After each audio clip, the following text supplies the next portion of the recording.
Thanks, Frank. Appreciate it. And thank you for our audience here for staying with us and joining us for a presentation on our economic development sales tax and the Municipal Development District.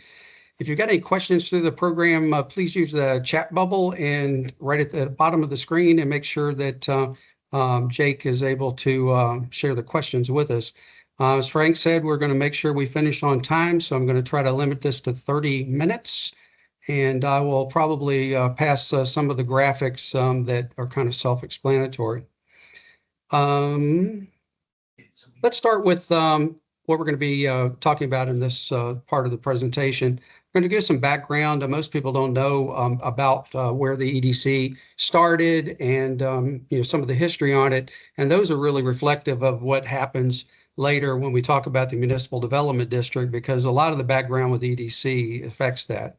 I will talk about elections. All sales taxes must go through an election process with the voters picking the sales taxes that they choose to. And the EDC is one of those that they can select. Others are things like the street maintenance tax, municipal development district, even sales tax or property tax relief. The EDC and the Municipal Development District, there's a little bit difference in the structure of how they're set up, where the EDC becomes a nonprofit corporation. The district becomes a subdivision of the city and the state. So there's a little bit of difference in that, and that has to do with how the board operates. We'll talk about the project approval process. You're going to find the Municipal Development District is like a jet airplane compared to what it is for a Type B. The various projects, which are similar, project limitations, those are mainly on the Type A and Type B corporations. And finally, the reporting requirements of all the entities. So starting with some background, let's talk about some history. The Development Corporation Act of 1979 was set up so that the economic development of communities, particularly in rural areas, they were being hollowed out by a lot of companies moving their operations to Mexico. This accelerated as we got into the mid 1990s with NAFTA. In 1979, the Corporation Act basically allowed donors to make donations to cities to do economic development, but you can guess how that worked out. It didn't work out very well for most communities. City of Tyler, they had a bit more success. So in 1989, the legislature said, you know what, with the guidance of Senator Ratliff, who later became lieutenant governor, we need to have a dedicated source of funds for communities at their option to do industrial development. And this is the smokestack type industries.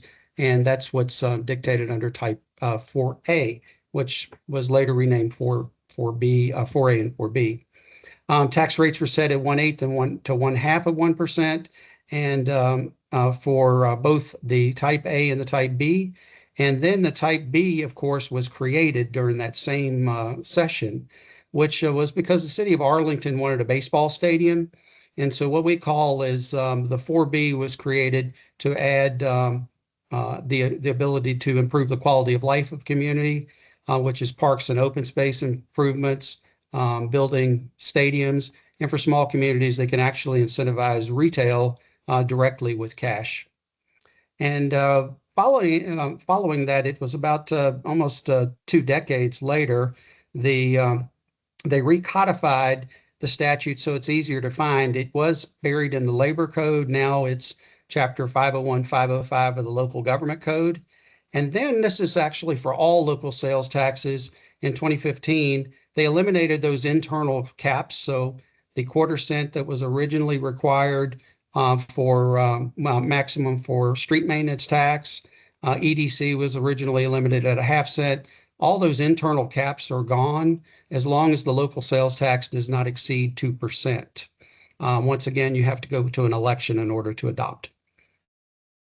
Municipal Development District has a slightly different history, and this came along after EDCs because the city of Aransas Pass wanted to have a economic development sales tax, but they couldn't because there was one county in their city that had a sales tax for counties, for the county's use, which sales taxes have to be uniform throughout a jurisdiction. And so therefore they were unable to adopt an economic development sales tax. Well, Aransas Pass, as a result of it, and I'm going to, on the next slide, I'll give you a little bit more information on them. But after Aransas Pass adopted it, the legislature, in incremental steps, as they tend to do, expanded it so any city could adopt a economic development sales tax with the municipal development district. And I'll tell you the various flavors of how it works. But back to Aransas Pass. On this slide, you'll see on the bottom left-hand side, there was a county that was taking up the county sales tax was taking up a portion of what the city would have had available to it. And then the three red areas going at 10 o'clock around to 6 o'clock, those were eligible for a additional sales tax. So the municipal development district was then imposed in the area of the 10 o'clock to 6 o'clock portion of the city. When we talk about incrementalism, they expanded it so all cities, whether they have one county, two counties, three counties, or more, they can adopt a municipal development district. And they can also adopt this sales tax in the ETJ if the voters of the district that you draw vote in favor of it. And so what is the ETJ, you may ask? Well, in this chart, it describes what the ETJ is. It's the area outside the city limits that range from half a mile to 5 miles, depending on the size of the city. Better look at it is it's kind of like a cloud around the city, starting at the center and reaching out. And this is the yellow line here is the ETJ of the city of Terrell. And the areas that you see in color, those are the areas of the city. So the ones with the polygons is the area of the city, and you see what looks like an airstrip at the top. All of this is the ETJ that's around it. In your city, it may vary. Out in the Panhandle, there are some cities that are almost square, and so therefore their ETJ is pretty easy to identify. Going back to a little bit more of the comparison, there are currently 197 cities that oppose a Type A sales tax, 521 Type Bs, and of those combined two sets of numbers, the 125 are located in cities that have both an A and a B. So you end up with some cities having two economic development corporations and others having one or the other types. This is one of the largest economic development programs in the state. It has sales tax receipts of more than $1.2 billion per year. 60% of these EDCs are located in cities with populations under 5,000. That's not really a reflection of this being a small city program. It's really reflective of Texas in general. You've got a handful of large metropolitan areas and then everything else. And the everything else is a bunch of cities with populations under 5,000. And if we look at how things have moved along, just since the 1997, the creation of municipal development districts, 55 have been created, but almost, I would say probably 50 of these 55 have been created in the past 10 years. And this is because once we get to talking about the types of things you can do with the money and the procedures that are required to spend the money, you're going to find that there's a lot of good reason to go to municipal development district if you are the leadership of a community. But there's a lot of reasons why not to if you're a resident of the community. And I'll leave that hanging there until we get to a little bit later part of the presentation. So where are all these located? Pretty much uniformly located, clustered in the major metropolitan areas, with few of them in Harris County, but a lot in the Dallas-Fort Worth area, the Rio Grande Valley, but then the rest scattered all over the state.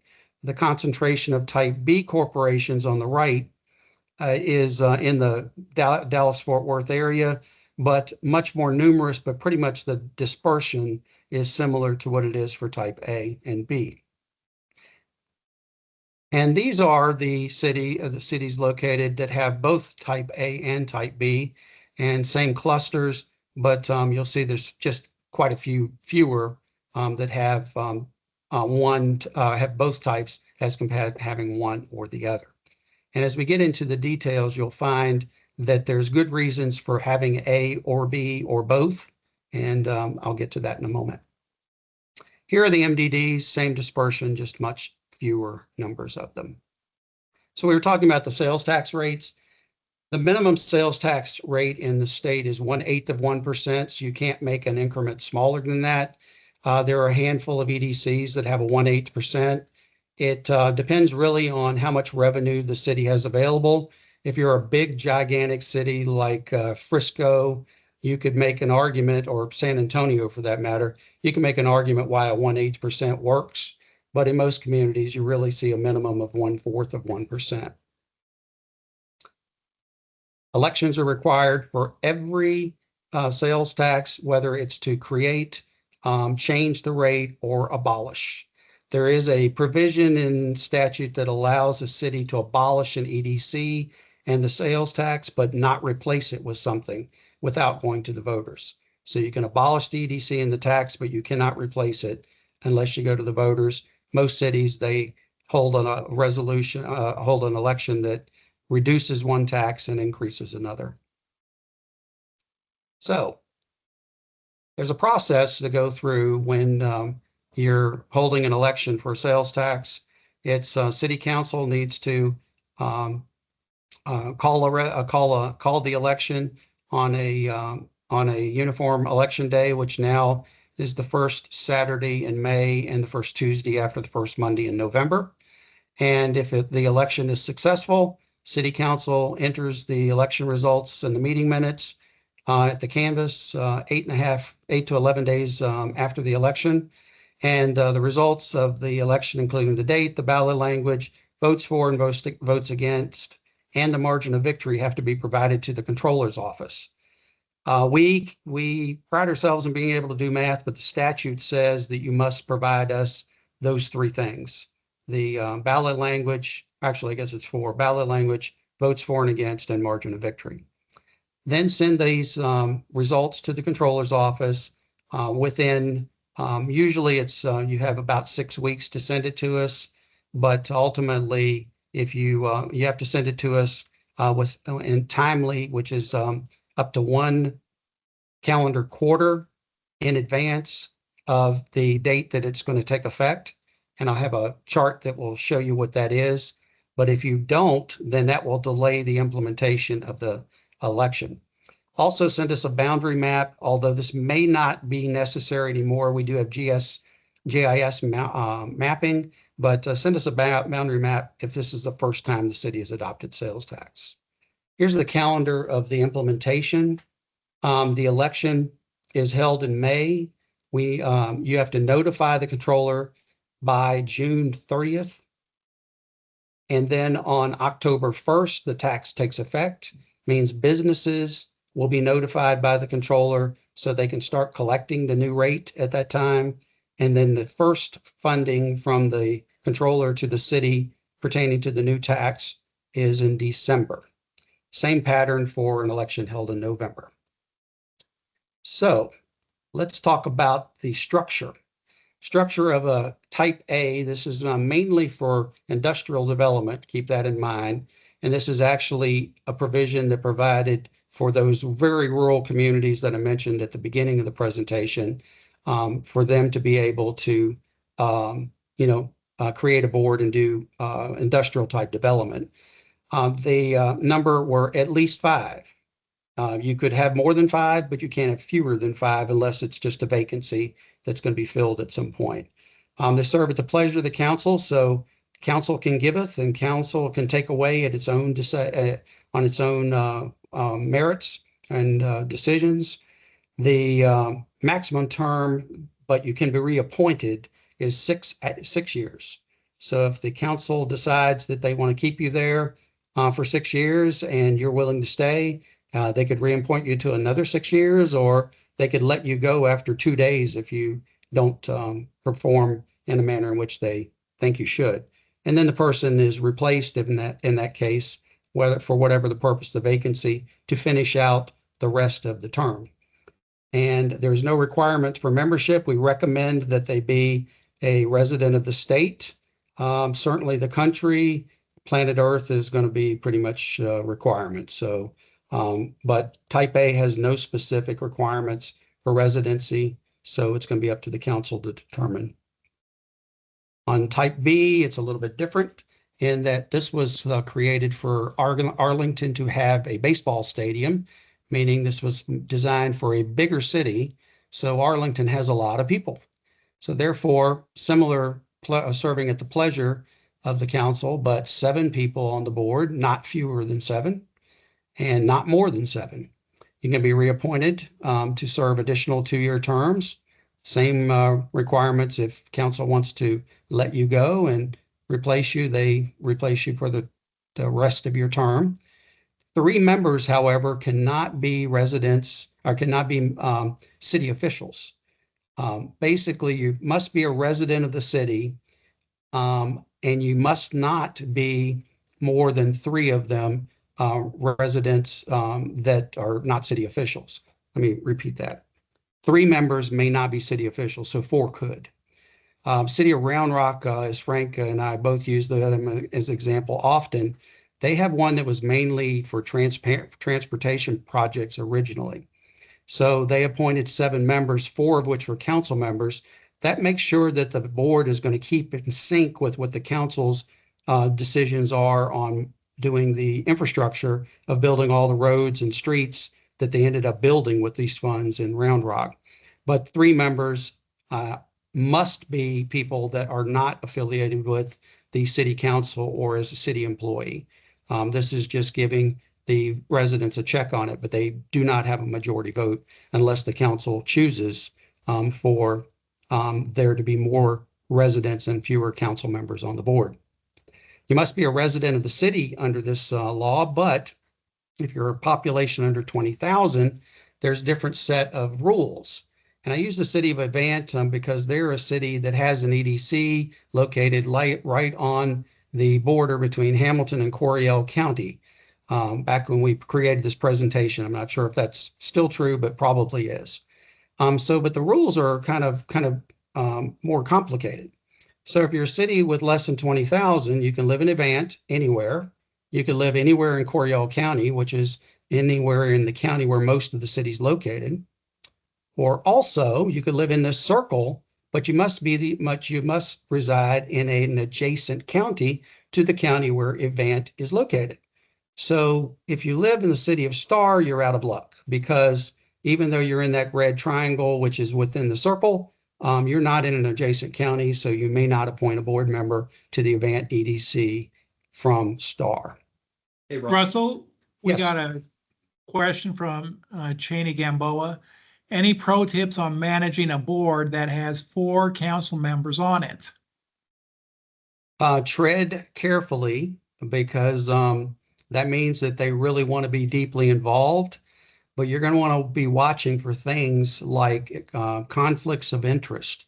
If the council members or their families, or if the company that they work for has business before the EDC, I would advise them to follow the guidelines that they have at the Ethics Commission, that they would have to file a conflict of interest document with the board and the council and not participate in any way in the discussion on the decision that's being made.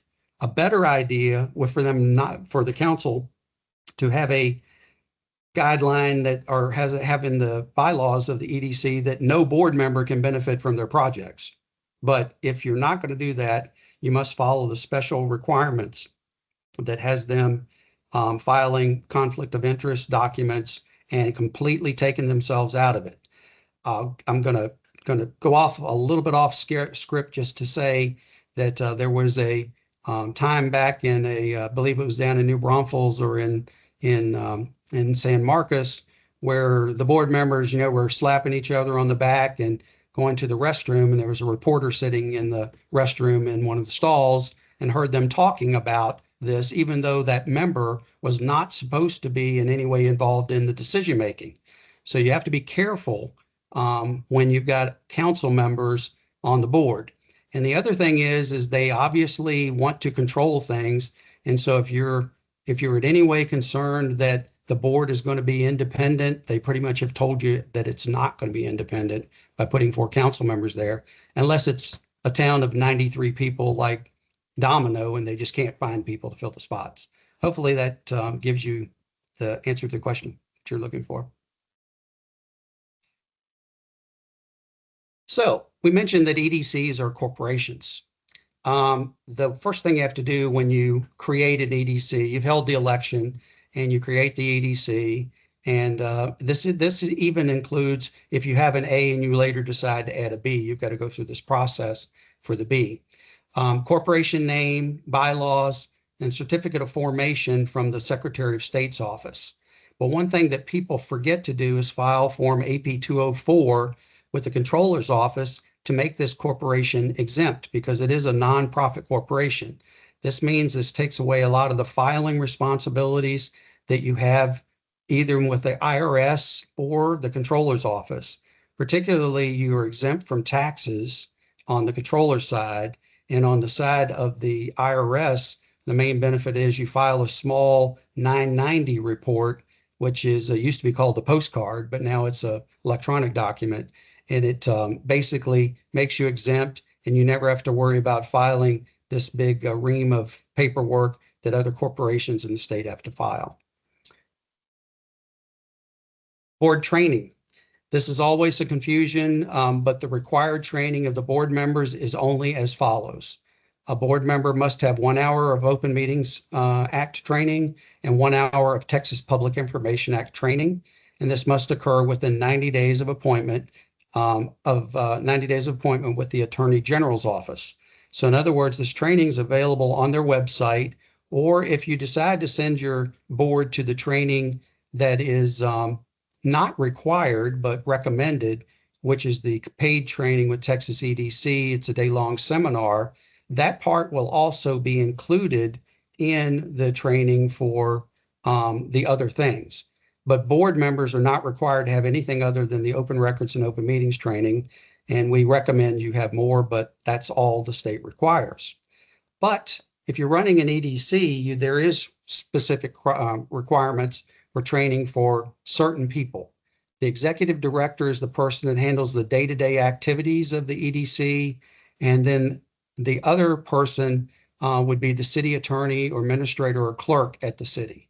So the one of those two people, sometimes the executive director is the city manager. Thus, you need to find who in box number 2 is appropriate for required training. It's only offered through one organization, and it's it has to be done once every 24 months, and it's through Texas Economic Development Council, and you can go to texasedc.org and you will be able to find information on this training. I think the next one is next week on next Friday. So it's a week from the end of this week. So I guess that would be a week from the 10th. And that's required every 24 months of those people. And we recommend you take your board members, but the board members are not required to have this training. Municipal Development District. Oh, this is the simple one. You look at this one and you go, well, why don't I just adopt this and say the heck with type A and type B? Well, I'll give you the reasons why and why not. Okay, the Municipal Development District is a special district that is created by the city through an election, just like an EDC, but you're going to find that things are much more streamlined. This stuff looks fairly innocuous, staggered 2-year terms. You must be a resident of the city or the district, because the district can go outside the city limits into the ETJ. You can have city employees are allowed, but you can't have any personal interest in a project. Very much as I mentioned with the board members of the EDC, you want to keep them out of it. So you want to make sure that in the MDD board members, if there's a conflict of interest, they declare it and completely separate themselves from the decision. Board member meetings Meetings must be in the city limits, even if it is one that goes into the ETJ. Just hold it at City Hall, you'll be safe. Officers, chairperson and secretary, you could appoint other officers if you like, but when you only got 4 people, you've got to have some Indians. Not everybody can be chief. So I recommend that 2 members have official duties. You might have a treasurer as well, but then you're getting to the point where then you got a single guy out. So compensation, no pay and no reimbursement. I'm sorry, no pay, but you can get reimbursed for actual expenses like going to training. But there is no compensation for your service on the board. Powers are similar to what you'll find in most boards, accept loans and grants, buy and sell property, contract with any person, which in Texas and most states in the United States, a real person is a corporation or a person who is living and breathing. You can adopt rules and you can fund projects only within the district, but there's a special provision for Harris County. If your MDD is located in Harris County, you can spend outside the district if you can demonstrate a nexus to benefit. Project approval process. This is where you get into starting to see the differences. Type A and B, City Council needs to approve of it after the board. The governing body, if it's held outside if the project is outside the city limits, like in the county, be the Commissioner's Court. Voters, if the Type A wants to do a Type B project, then you have to hold an election and they do that one-shot deal where it's a special project like build a stadium.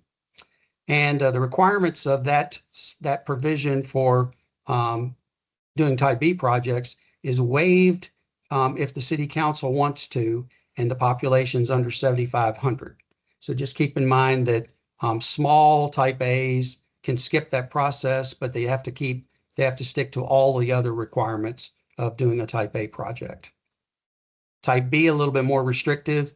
City Council, the governing body, if outside the city limits, got to give notice, hold a public hearing on projects, and petition can be brought by residents. They've got 60 days after the project is first announced. And if they bring a petition, then the election needs to be held. An election held must be on one of the uniform election days. So if you've got a controversial project, you're not going to want to try to sneak that in right before election day, because if you do, you may find that you get a petition that's going to cause that not to be able to happen. So make sure that the right of petition is, if it's something that's very controversial, bring it up in January or bring it up in June, but don't bring it up in October or March or April, because you're going to find that it only takes 10% of registered voters to petition, and you might end up killing a project by trying to do something controversial right up front. Otherwise, just be really transparent and cross your fingers that you don't have a petition brought. But the petition stops it until the election's held, and if the election's held, voters say yes, you move forward with the project. Municipal Development District, streamlined. Any project can be approved with a simple majority vote of the board of directors, not the council, not anybody, no oversight at all. And I will encourage you to look at the Victoria Advocate newspaper archives online. There is a certain MDD that does not involve the city of Victoria, but it's adjacent to Victoria, that can tell you how it can all go wrong. In short, there were a lot of the members of the board were playing fast and loose with the money, loaned it to friends and family. Money was not repaid, nor was it spent on an economic development project, and hundreds of thousands of dollars are missing. So make sure that if you have a municipal development district, city council needs to be watching it very closely, and you want to make sure you've got some transparency in your process. So the rest of this goes quickly. It's a lot of nice pictures. Developing industries is type A. You'll see things like factories, industrial facilities, research and development labs, biomedical, aerospace, warehouses, distribution centers. It could be a local parts supplier maybe. Or if you happen to be lucky like Round Rock, the Dell computer checks a lot of boxes there. they're a manufacturer, a telephone call center. Those are both type A projects. Sneak peek, they also are a retailer. So they basically are a good type B project as well. But type B has another set of project types that they can do. We call it the softer side of economic development, or quality of life projects like parks and open space in the city of Grapevine. You can do theaters and auditoriums and amphitheaters. Like Frank was mentioning earlier on hotel occupancy tax, you can use it to build baseball stadiums and football stadiums, all the way down to children's sports facilities. This is Dr. Pepper Field on the left-hand side there.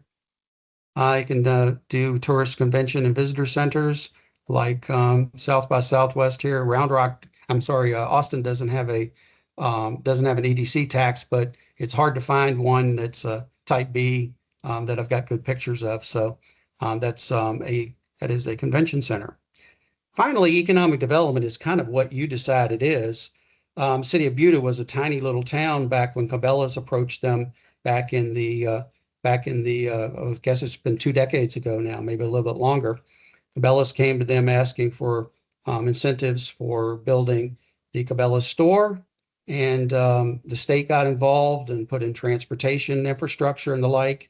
And the project looked like everything was going to go well, but ultimately they didn't meet their requirements of jobs. They weren't meeting their sales tax requirements and the like. And so, the governor took a lot of heat. Governor Perry took a lot of heat with this project.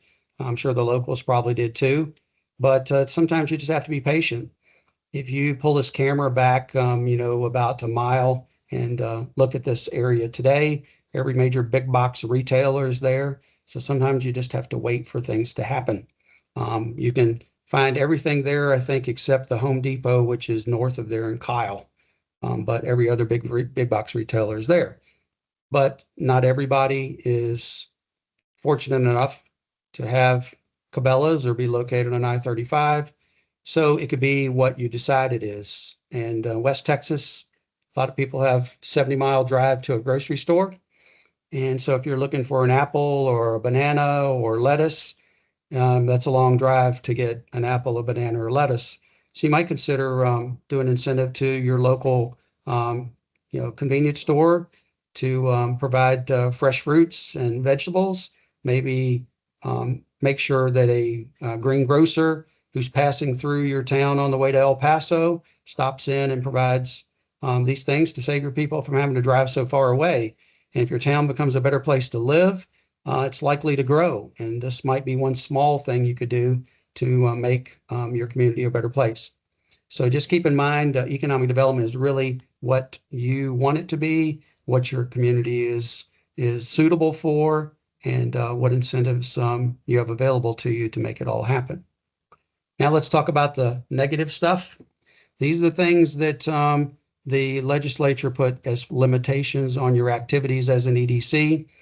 And infrastructure is exactly what you see on the screen. It's basically streets and roads, rail spurs, natural gas utilities, electricity, water, sewer, drainage, site improvements, telecommunications. And if you happen to be on the beach in the Gulf of Mexico, the beach communities can do beach remediation.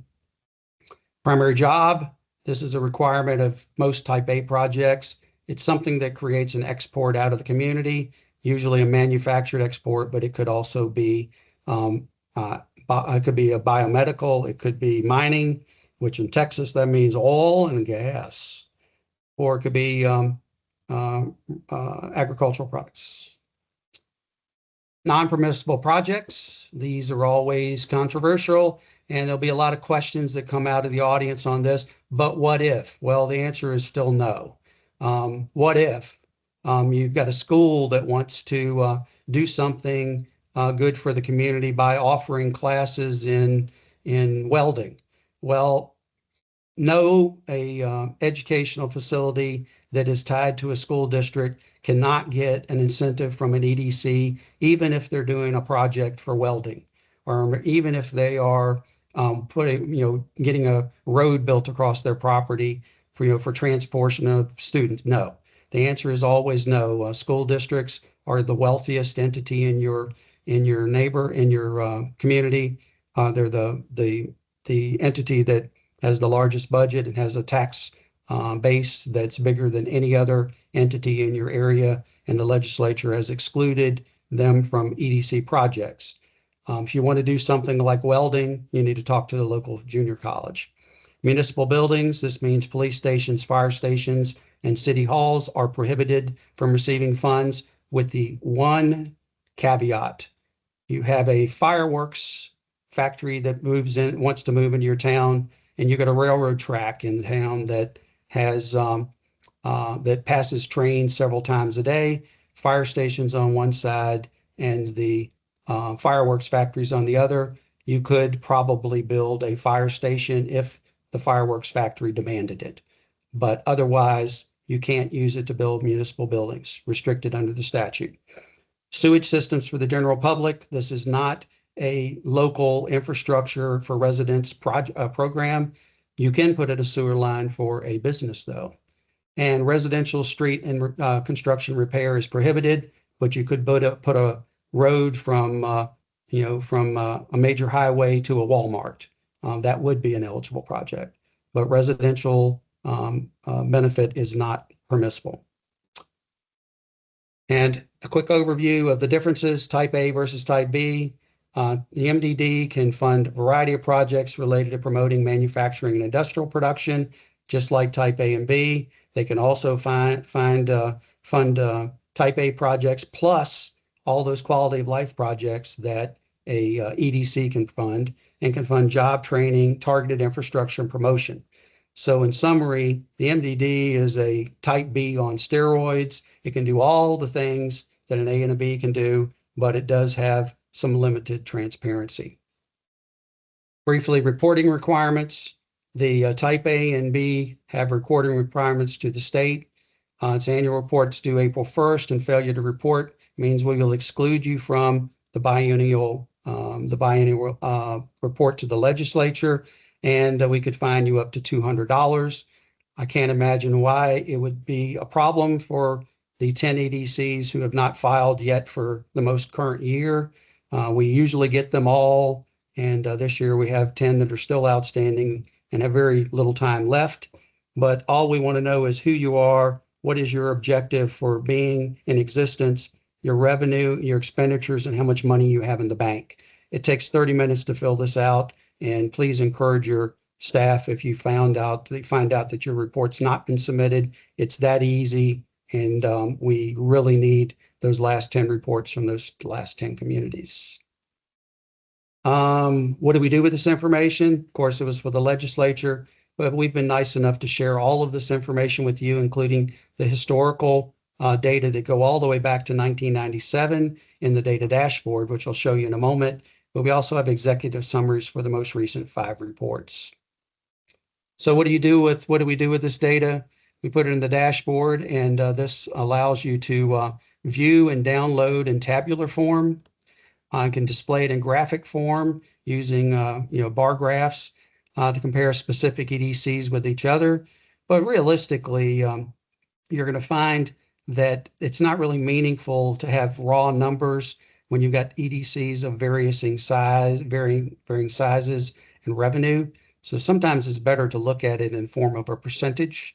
That means you can compare the most flush with cash EDC with the one that has the least amount of money, and you can see what percentage of their money has been spent where.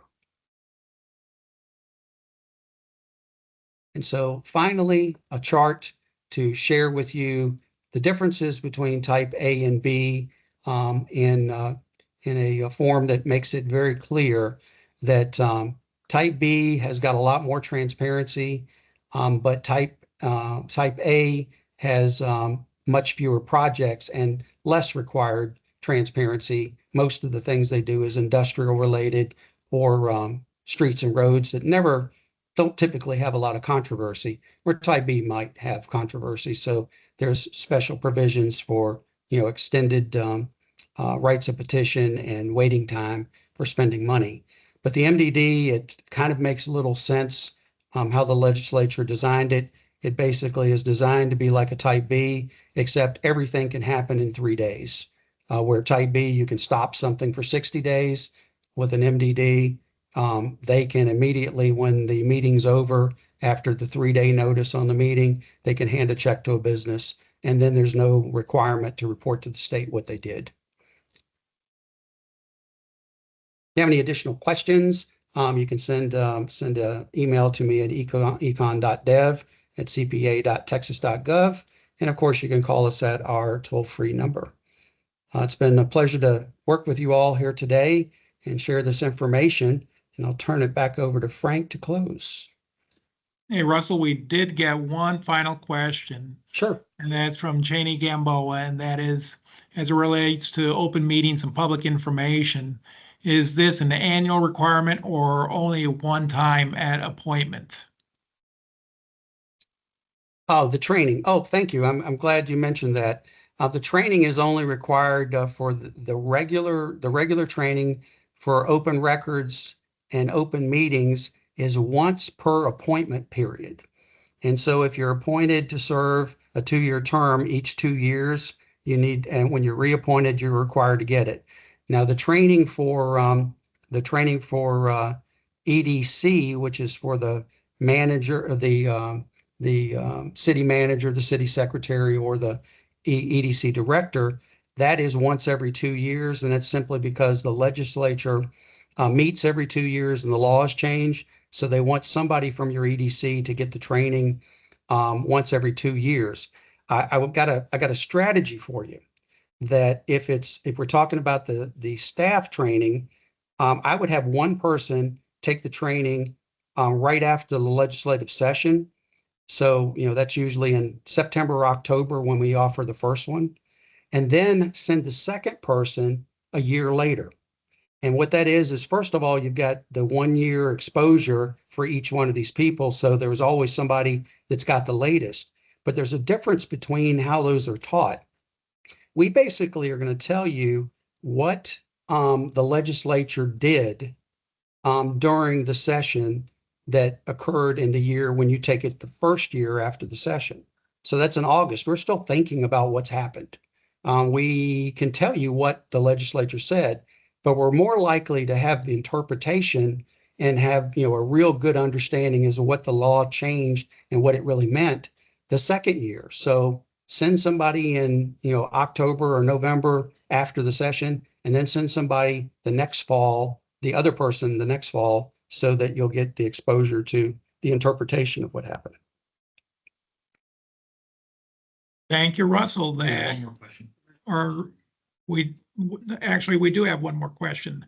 Go ahead. From Dr. Brian Rowland. Can board members be taken off after 90 days with Public Information and Open Meetings Act training? This is going to be policed by the city council first. They can be removed at any time for any reason, and that would be one that the city would probably want to consider. It's something you can take online. So if somebody doesn't have an hour to take the training, they probably shouldn't be on the board in the first place. But the city council can do it. But the other one is there actually are penalties associated with this that are administered by the Attorney General's office, I believe. So ultimately, there's no good reason not to have it done. But yes, they could be removed in one way or another, whether it's the council doing it or possibly the Attorney General requiring them to take the training or to be removed from their office.